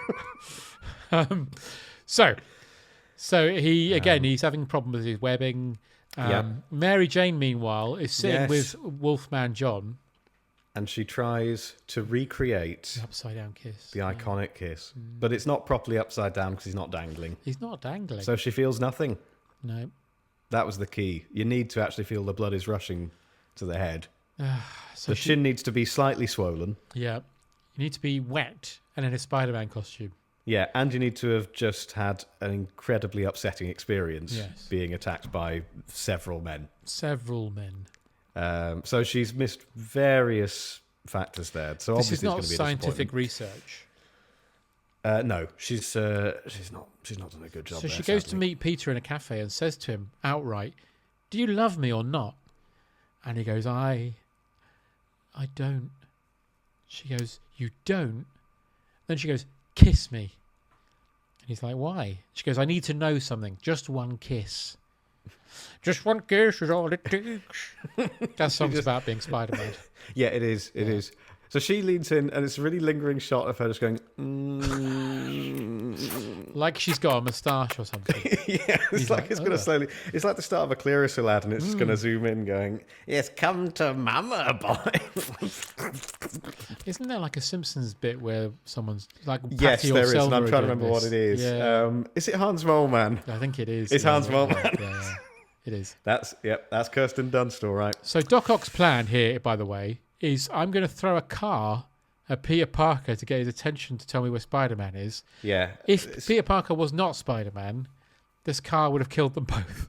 For a Spider-Man, for a supervillain rather, he's not very precise. No. He's for a scientist. He's not very precise. No.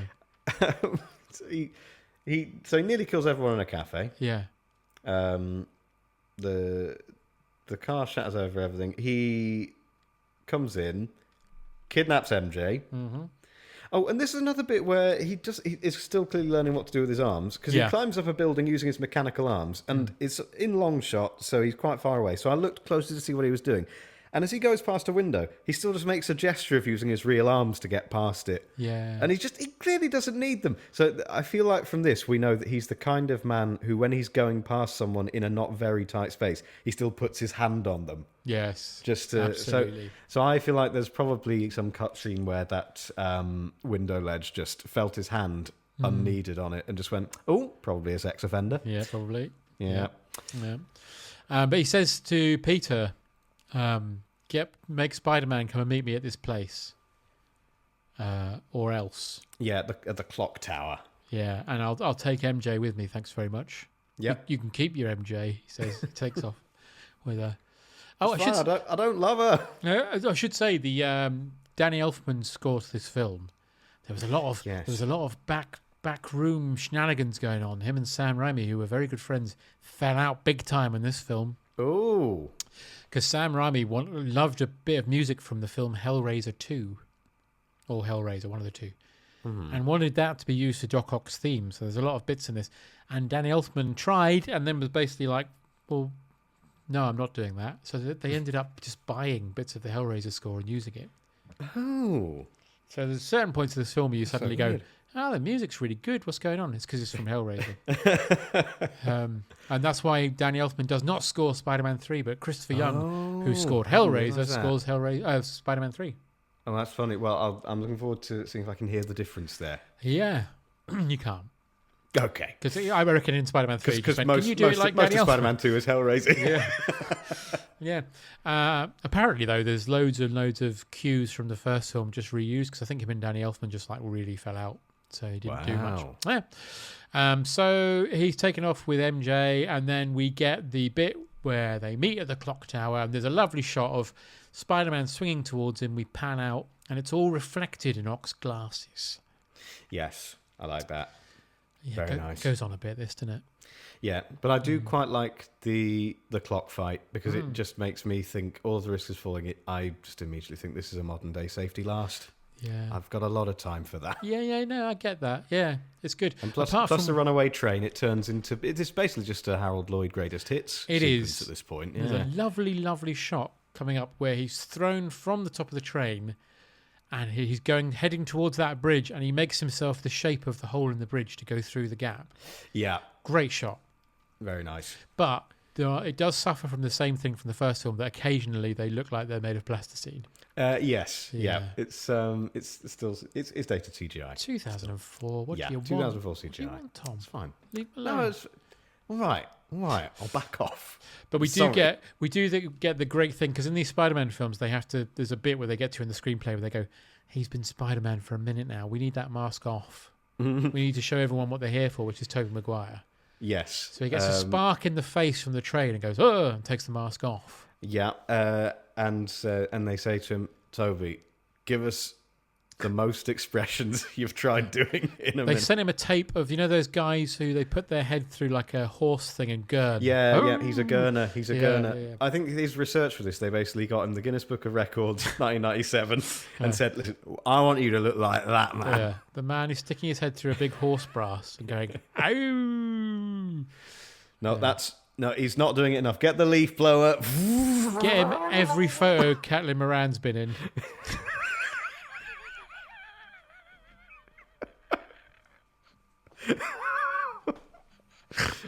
Because she does that face.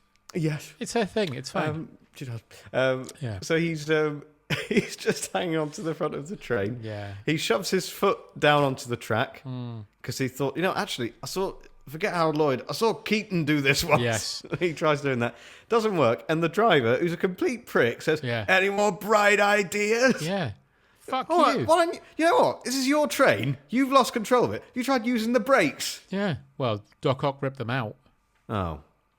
All right, fair enough. But still, let's I've got a bright idea. And he throws his body in front of it. And it just turns into jam. There are a lot of commuters who get thrown in this sequence.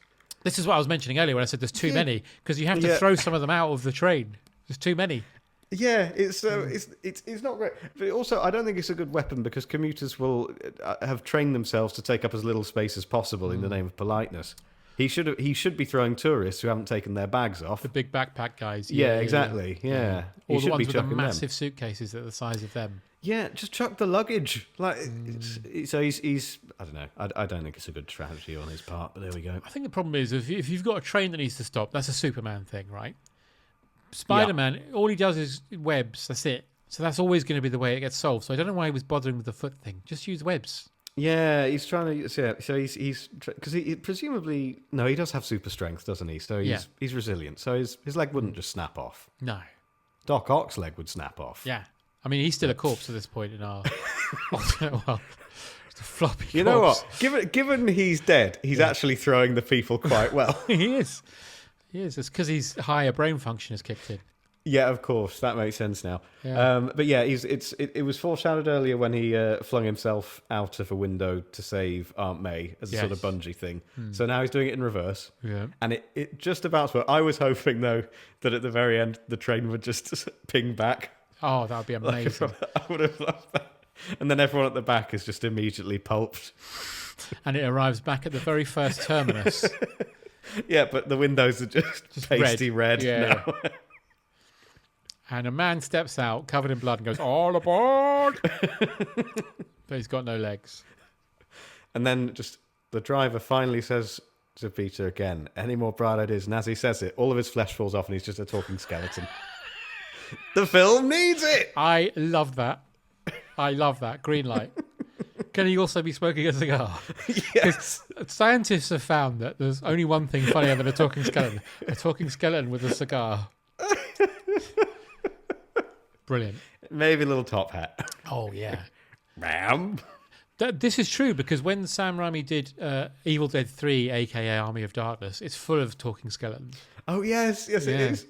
One that says, "I'm getting out of here," which is always funny. Yeah, he should have put more in there. And when the baddie skeleton is going to get blown up at the end, the top of his head tips up and steam comes out of it. Which is always funny. Yeah. Anyway, so he stops the train. Yes, he stops the train, but his mask is off. He nearly falls. The passengers grab him. They pull him back on board. Christ-like. Yes. Carry him. They carry him over, pop him down, and they go, "Oh, it's just Tobey Maguire. He's no older than my son." Oh, God, I can't believe this guy must be an imposter. He should have cut to that guy 2 days before going, "I tell you what, I bet Spider-Man's older than my son." He's no older than my son. I'm so embarrassed. Hey, it's that guy who was talking to me out of his window. Oh, no. He runs. No, he's on the outside of the train cleaning the windows. Oh, yeah. Will you slow it down? I'm losing my sponge. I lost my bucket. You owe me $10. He's also a skeleton.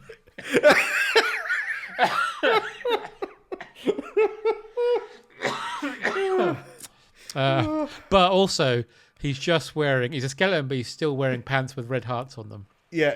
All his clothes have gone. Yeah, you heard the braces snap and the trousers just went, oh. And when he says, "Oh my God," when the train goes backwards really fast, it makes the sound like a funnel going off for work. Oh my God. Anyway, the children say, "We found your mask," and they say, "We won't tell nobody." Yeah, but we have cracked an egg in it, and they tell him too late as he puts it on and goes, "Oh." We've taken a picture. We're gonna sell it on eBay. Yeah, they won't tell anybody, so that's nice. Yeah, they're nice. They understand the burden of being a hero now that he's been away. Well, we're only 3 years on from 9/11, so New York's very much a harmonious. They're all together. They are all together. Yeah. So then. Doc Ock comes in and grabs him. Doc Ock comes in and they say, "You'll have to go through us, New Yorkers." So he goes, "All right, fuck you then." I think that's a funny joke because I think that's coming back to the last film, isn't it? Yeah. With New York, you mess with all of us. Yeah. So then they're not in that, but this time he just goes, "All right." Yeah. Parts them like the Red Sea. Yes. Yeah. Oh. And then takes Spider-Man to Peter. Wraps him in barbed wire, which I think's a bit excessive. A bit much. Maybe the arms can just generate that on their own. But it's done quite delicately, so I wonder if he used the human arms for that bit. Oh, did a little 100%. bow at the end. Yeah. And he has him lowered onto the chaise longue for symbolic purposes, where his late father was laid to rest. Of course. You know what? I'd never thought of that. Yeah, no, it's like poetry. They rhyme. They rhyme. And if there's one thing, I think that was put in there probably to get more women coming to see the film. Oh, yeah. Because Doc Ock loves poetry. If you want a woman to love your film, feed her poetry. That's right. Feed her poetry. 'Twas the night before Christmas. Not a creature stirred, apart from an octopus. The scansion's a bit off, Doctor. It's a good poem. I love poetry. Rosie. Oh, she's dead. She's a skeleton. In a bra. Have you ever heard anything more ridiculous? What's a skeleton doing? I feel underdressed. You look and you got nobody to go to the dance with. Put on the hat I bought you for Christmas.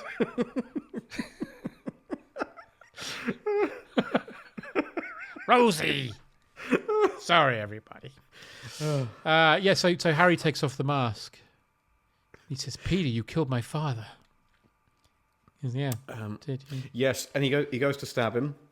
Well, he should say, "Technically, I didn't. Your dad killed himself." Yeah. No, he was killed by his own machine. Hubris, it's called. But I need to tell you his last sweet words. Yeah. Oh. Yeah. No. I've just come. Oh. His last words, were they beautiful? They're poignant. He said, "I hate Chinese people." Just completely unprompted. Apropos of absolutely nothing. It made no sense. No, it still haunts me now. Yeah. But he did follow it up, though, with... Yeah. I think Is that that might any have been better? a cardiac spasm, or whatever it's called. Yeah. No, I'll stick with the racism, thanks. Yeah. More dignified. Yeah. But, I haven't told the papers, so if anything, we're even. So he said, but he says to him, "There's bigger things happening than me and you." He's right, He is, because Doc Ock's only got the bloody tritium. Got the tritium. Got the tritium. Yeah. And he's going to blow up the city. He's got a little bit of tritium there. At that, popping a little Rolveroo. I don't know why Rolf Harris just said it. He's gonna. So he's he's gonna go to Doc Ock's secret Doc's lab. Yeah, which I like. It's a nice place. Apparently, it's based on the cabinet of Dr. Caligari. Oh, that's fun. Because it's all leaning sort of set, isn't it? Oh, yeah, of course. Oh, that's fun. That is fun. Also means it's ready-made to get sucked into a machine. That's right. So that is good. Yeah. He's got MJ tied up. And she tries getting away, and I feel like he contradicts himself a bit. There's another bit of dialogue doing some heavy lifting. "I can't let you go. You'd bring the police. Not that anybody could stop me now that Spider-Man's dead." Yeah. He's not. They wouldn't bring him. No. They'd stand there and die. That's right. Yeah. Also, he's always second guessing himself, Ark, isn't he? It's like he's a split personality. He was later diagnosed as being bipolar. He's got a brain in every arm. They're just having this prolonged conversation using this dead man as their vessel. That's right. It's disgusting. Bipolar in those days meant that you had sex with male and female bears from the Arctic. Which arm do you think likes Adric? I'm just wondering which one. Left, then it feels like someone else likes it.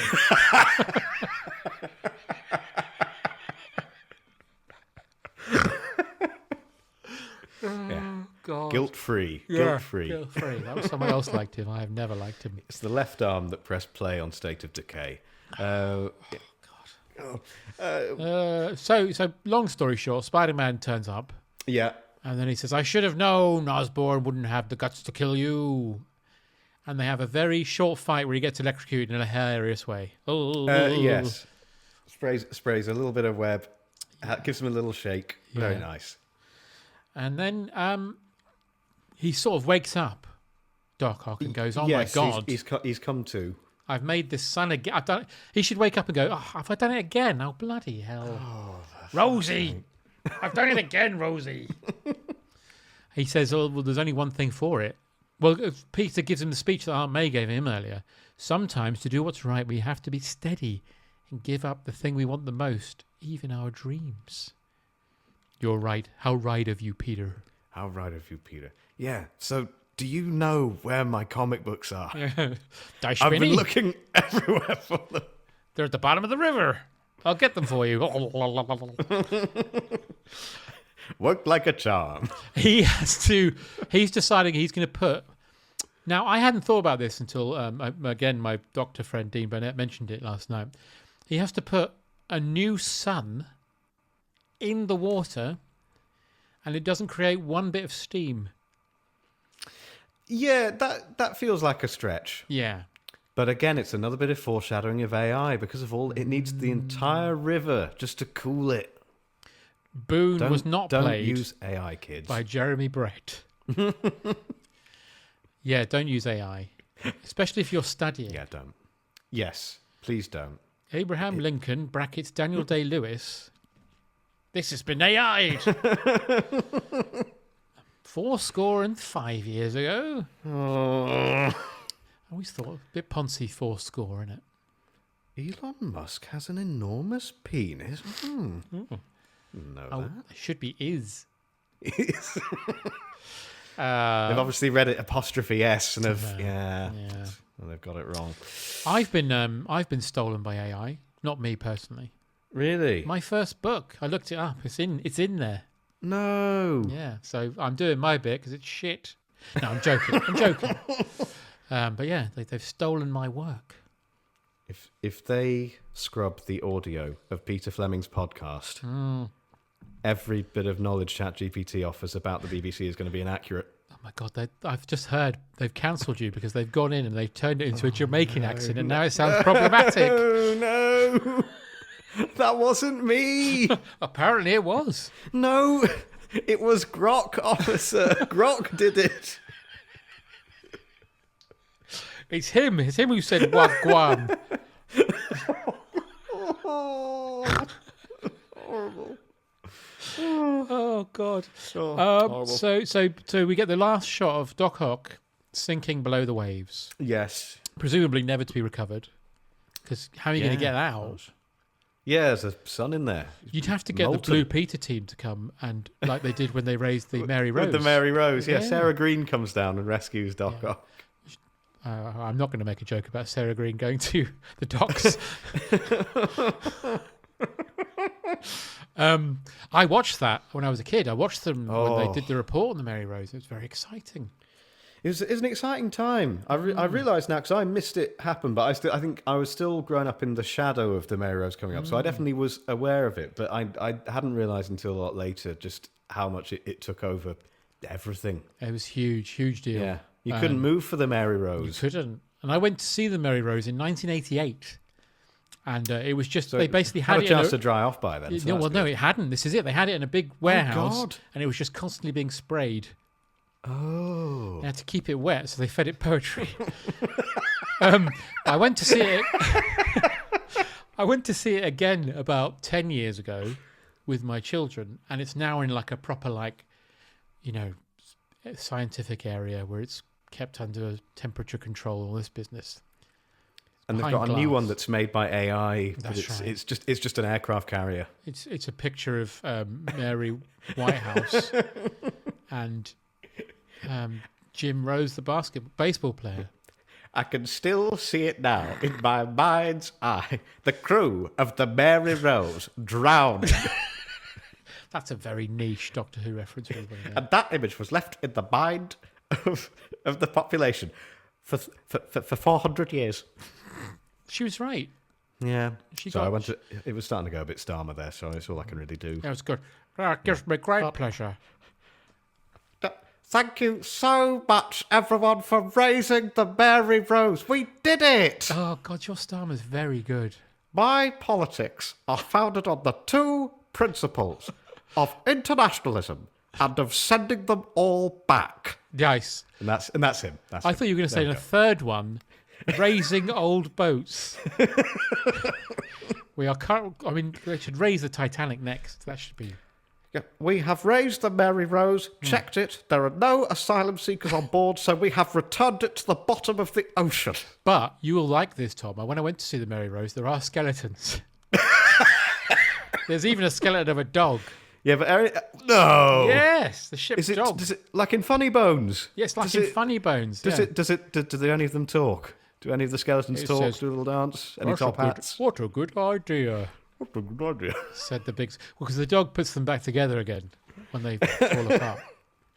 In the book, yeah, the dog was leading the restoration efforts on the Mary Rose, I think. That's right, yeah. Yeah. Until unfortunately, he died. Yes. He found out he was still alive and died. Yeah, the shock finally got Horrible. to him. Talking of shock, though, yes. Peter makes a giant web, which is I find a bit spunky. I don't like it, and gets Yeah. MJ and him on it. I don't like it. Yeah, no, it's not right. And he says, "I do love you." By the way, Yes. he goes, "Yeah, I thought as much." He's like, "All right." Yeah, knew it. But he says, I can't be with you because Spider-Man has enemies. And you've just met one of them. In fact, you've met two of them. Yeah, God, she should appreciate that, really. But I don't think she does. No, she's selfish. I don't think she takes on board. Yes, a selfish woman. I think, and this may sound misogyno of me, I feel like MJ just wants to say she's fucked Spider-Man. I think that's their whole deal. I'm actually relieved because I thought you were going to say, this might sound misogyno, but I hate women. Yeah, well, I do. That is worse, I think, than... Is it? It's a scale, I think. I'm Generation X. I'm supposed to hate women. Jim Davidson is that the rule? Yeah, of course he did. Yeah. Big Break. I've watched a bit of Big Break. It's not turned me into a... I mean, I hate the Welsh, but that's different. I hate John Virgo. Yes, absolutely. I don't, actually. I find him charming. Stealing Jim's limelight. Yeah. Put as many balls as you can. Someone gave me, as a joke, Christmas present, I hope a joke, a VHS of Jim Davidson's show Red, White and Very Blue. Oh. But I've never watched it. It's him doing jokes and then he loses his oxygen halfway through. Yeah, it's just autoerotic asphyxiation in the second half, isn't it? He's being spanked. How he goes. His arse goes red. Yeah, but by the end, they don't realise he's died at the end, so it is just a piñata. And finally, his guts just go out all over the floor. And I accidentally had eaten loads of boiled sweets. They all spill out for everyone. And chew it. Just cherry drops is insane. Horrible. Weird man. Yeah. Anyway, I'm sorry about that. That's okay. So they sit in the web, and she says, I think I always knew all this time who you were. And he says, then you know why we can't be together, as I say. We can never be. And he lets her down on the web and then swings off. Yes, and she goes into the arms of Captain Nobody. Yeah, and meanwhile, Harry has voices in his head. Yeah. And it's his dad doing a weird cackle. Yeah, his dad, Norman Wisdom. Oh, sorry, Osborne. Oh, Harry, avenge me. Oh, I'm big in Albania. Oh. Falls down the stairs. And Harry obviously hates Norman Wisdom because he just chucks a knife at him. And he hits Mr. Grimsdale. Avenge me, Norman. No. Yeah, it reveals absolute the secret bloodbath. layer. Yeah, the secret passageway with loads of Green Goblin gear. That's it. Which you'll see in part 3. Yes, yeah. And I noticed there are still a lot of pumpkin bombs still there. Yeah, so good. More skeletons for you. I'm hoping for more skeletons. You were rubbing your hands together when you saw that. Here we go. I hope there's at least one skeleton in the next film. Oh, there better be. And a window cleaner. I really want a window cleaner. He's back. Don't worry about that. I'll be disappointed if there's not a window cleaner. So MJ's wedding day for J. Jonah Jameson's son, she jilts him. Yeah, I think it was mean of them to cue the organist anyway. Yeah. I feel like that got people's hopes up. It did. To be fair, I suppose the organist thought, I'd better play There Goes the Bride. But it's the same rhythm. So it's the same tune. No one's singing it. So it's, What's she trying to hide? Something in the oven. Is it our mother's pride? She runs off. Yeah, I'd have done it a couple of days before the wedding. Personally. Yeah. I feel like she knows what she wants to do. Horrible person. Sorry, she just is. She's a bit self-involved. I'm a bit of a misogyno, it turns out, but I don't like MJ in this film. I think she's abhorrent. She doesn't really do much. But she just wants everything. She saw things happen too. Yeah. But anyway, she runs through Central Park. I've realised now, this is a parallel. She's Rachel from Friends at this moment. Is she? A selfish woman who's just run away from her wedding. Oh, yeah. Through Central Park, past what I'm going to say is the Friends Fountain. Yeah. Past Central Perk. Yes. Yeah. Past what's he called? Gunther. Yeah, past Gunther, past Mr. Heckles saying, you're being too noisy, it's disturbing my cats. Past Marcel the monkey. Yeah, Marcel the monkey. Past Ross's girlfriend, past Julie. Matthew Perry's grave. Yes, very sharp. Stopping a moment to pay her respects. Yeah, of course. Obviously. It's only right. Yeah, and then running off again, Yeah. still in the bridal She's like the runaway bride. dress. She is a runaway bride. Yeah. But eventually she makes it to Peter's apartment. Yes. She says, I want to fuck Spider-Man. That's my whole deal. But you have to be upside down. It won't work any other way. Yeah. What do you mean it doesn't have flies? What? Oh, I thought you liked flies. Surely. You've seen the Kenny Everett sketch. It's true. Should be covered in them. Yeah. So she says, "I want to be with you. Even though there is a risk." Yeah. So. It's basically the one thing that I feel like she does that shows any kind of independence. Yeah. Maybe she basically comes in and says, "Here I am, standing in your doorway, arguing for female characters to have agency in films." And I want to fuck Spider-Man. And I want to fuck Spider-Man. And then the crime starts happening. We don't know what it is. Yeah, you hear the sirens, and she says, MJ, shut up. Someone's being raped. It's New York. This is the There's kids' loads film. going on. Sorry, I'm engraped. That's what they say on TikTok now, isn't it? Someone's been unalived. Someone's getting unalived. By a PDF file. Yeah. So she shouts to him, "Go get him, Tiger." Yeah. And he says, "I'm sorry, it's Spider. Spider. Not Tiger, man." It would have struck you. Tigers don't do webs, do they? No. What if the tiger's bitten by a spider? Yeah, no, but people are hunting you, so it's... Jumanji, There's only man. one of you in the wild. She was in Jumanji. She was in Jumanji? Yeah, she was the little girl in Jumanji. I've never seen... I have seen Jumanji, but I was too young to remember it. But I've been told that my grandmother, not the T.S. Eliot one, right, the other one, laughed so loudly all the way through that she made it unbearable for apparently our family and everyone else in the cinema. Was it the little monkeys? I don't know. Yeah. Or did you literally start from idea. As the movie started until it finished? Yeah, it's just cackling. Just exhausted at the end. Oh. Yeah. Finally, the credits stopped, and she goes, "Ah, no, that was all right." She ruined Schindler's List last week as well.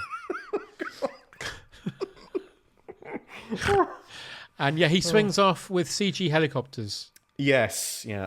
Dancing between them. Yeah. Yeah. And the dancing baby from Ally McBeal turns up. Yeah. Does a little dance. Goes swinging through New York City. Yeah. And then it comes back to her thinking, "I'm going to fuck Spider-Man in half an hour." Yeah, there's a really weird lingering shot on her, like she's kind of gone, maybe that wasn't a good thing to do. And she's just going, "Well, that's a job well done." But she looks like MJ sorted everything out for this movie. She looks a bit depressed. Yeah, she well, to be fair, she has just ditched her fiancé at the altar. True. Not as depressed as J. Jonah Jameson is. It's a lingering shot of her going, "Oh, I shouldn't have done this. Yeah. Oh, we've got the caterer." Reminds me of 4 Weddings and a Funeral. Do you, Charles? Do you? J. Jonah Jameson does that good joke where he says, call the caterer woman, tell her not to open the caviar. I love when everyone is waiting for her to turn up and he just slowly peers in from the side of shop. Yeah, that's good.